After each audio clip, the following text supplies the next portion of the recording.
இதுவரை 14 பாடல்களில் தியானத்தின் அடிப்படை, புலனடக்கம் மற்றும் சுவாசத்தின் நுணுக்கங்களை விளக்கிய அகத்தியர், 15வது பாடலில் அந்த ஞானத்தை அடைந்த பிறகு ஒருவன் உலகத்தை எவ்வாறு பார்க்கிறான் மற்றும் அந்த நிலை எப்படிப்பட்டதாக இருக்கும் என்பதை விவரிக்கிறார். பாடல் 15 ஞானியின் பார்வை. பாடல்: முயன்றாலே முடியுமென மொழிகிறேன் கேள், முத்தான முக்கரணமெத்தி நிற்க அயன்றாலே, அண்டமெல்லாம் ஆதியாகும் அகத்தினிலே சோதியுமே விளங்கித் தோன்றும் நயன்றாலே, நால்வேத இரகசியங்கள் நாலுமாய் வித்தையது நாரணனாம், வியன்றாலே வினைகளெல்லாம் வெந்து போகும் வெட்டவெளித் தன்மையினை விளங்குவாயே. விளக்கம்: இந்த பாடல் ஞானம் கைகூடிய ஒருவனுடைய அக மற்றும் புறநிலையை மிக அழகாக சித்தரிக்கிறது. 1. முக்கரணங்கள். முத்தான முக்கரணமெத்தி நிற்க. முக்கரணங்கள் என்பது மனம், வாக்கு, காயம், உடல் ஆகிய மூன்றையும் குறிக்கும். இவை மூன்றும் தூய்மை பெற்று ஒத்திசைந்து கோஹெரண்ட் செயல்படும் போது ஞானம் நிலை பெறும். 2. அண்டமே ஆதி. அகத்தில் உள்ள ஜோதியை, ஒளியை நீ கண்டுகொண்டால் இந்த அகிலமே அண்டமே உனக்கு ஆதி மூலமாக தெரியும். அதாவது நீ பிரபஞ்சத்தின் ஒரு அங்கமாக மட்டுமல்லாமல் பிரபஞ்சத்தையே உன் உடலாக உணர்வாய். 3. வேதத்தின் ரகசியம். 4 வேத ரகசியங்கள் நாலுமாய் வெளி வேதங்கள் சொல்லும் நுணுக்கங்கள் அனைத்தும் உன் அக அனுபவமாக மாறிவிடும். அறிவாக படித்தது அனுபவமாக வித்தையாக மாறும். 4. வினைகள் அழிதல். வினைகளெல்லாம் வெந்து போகும். ஞான அக்னி எழும்போது உனது பூர்வ கர்ம வினைகள் அனைத்தும் கருகி போய்விடும், வெந்து போகும். 5. வெட்டவெளி.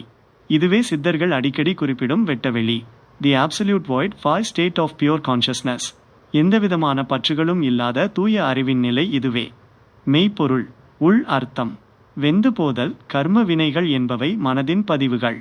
அந்த பதிவுகளை சுட்டெரிக்கும் ஆற்றல் ஞான ஒளிக்கு உண்டு. மனம் அமைதியடைந்து ஒளிமயமாகும் போது புதிய கர்மாக்கள் சேர்வதில்லை. வெட்டவெளித்தன்மை இது ஒன்றும் இல்லாத சூன்யமல்ல, இது சகலமும் நிறைந்த பேரறிவு நிலை. இந்த நிலையை அடைந்தவனே எதற்கும் அஞ்சாத, எதிலும் பற்றற்ற உண்மையான சுதந்திர மனிதன், சித்தன்.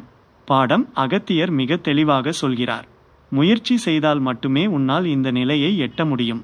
மனம், வாக்கு, உடல் ஆகிய மூன்றையும் ஒருமுகப்படுத்தி தியானித்தால் உன் கர்ம வினைகள் யாவும் சாம்பலாகி நீ அந்த பேரறிவு பெருவெளியில் வெட்டவெளி கலப்பாய்.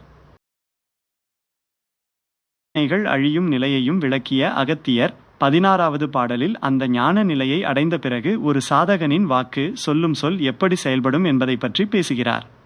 பாடல் 16 வாசி யோகத்தின் பலன், சொல்லின் வல்லமை.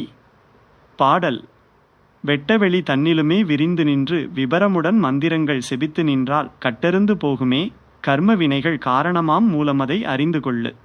மட்டரவே வாசியது ஏறி நின்றால் மண்ணுலகில் சித்தனாய் வாழ்ந்து நிற்பாய் சட்டமுடன், ஐம்புலனை சாதித்தாலும் சகல சித்தி உன்னிடமே சஞ்சரிக்கும்.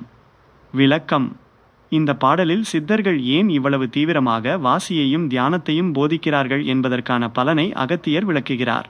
1. மந்திர சித்தி. வெட்டவெளி என்னும் அந்த பேரறிவு நிலையில் நிலை பெற்று அங்கிருந்து மந்திரங்களை உச்சரித்தால் அந்த மந்திரங்களுக்கு அதீத சக்தி, பவர் ஆஃப் வேர்ட் உண்டாகும். சாதாரண மனிதன் சொல்லும் சொல்லுக்கும் ஞானி சொல்லும் சொல்லுக்கும் இதுவே வித்தியாசம். 2. கர்ம வினைகளின் முடிவு. மந்திரங்கள் வெறும் ஒலிகள் அல்ல, அவை பிரபஞ்ச அதிர்வுகள். வாசி யோகத்தில் தேர்ச்சி பெற்றவன் சொல்லும் மந்திரம் கர்ம வினைகளின் கட்டுகளை அறுக்கும் வல்லமை கொண்டது. 3. சித்தனாக வாழ்வது. வாசி சுவாசம் உச்சாணி கொம்பில் சகசிரார சக்கரத்திற்கு அருகில் ஏறி நின்றால் அவன் இந்த மண்ணுலகிலேயே ஒரு சித்தராக உலா வருவான். அவனுக்கு பிறப்பு இறப்பு இல்லை. 4. சகல சித்தி.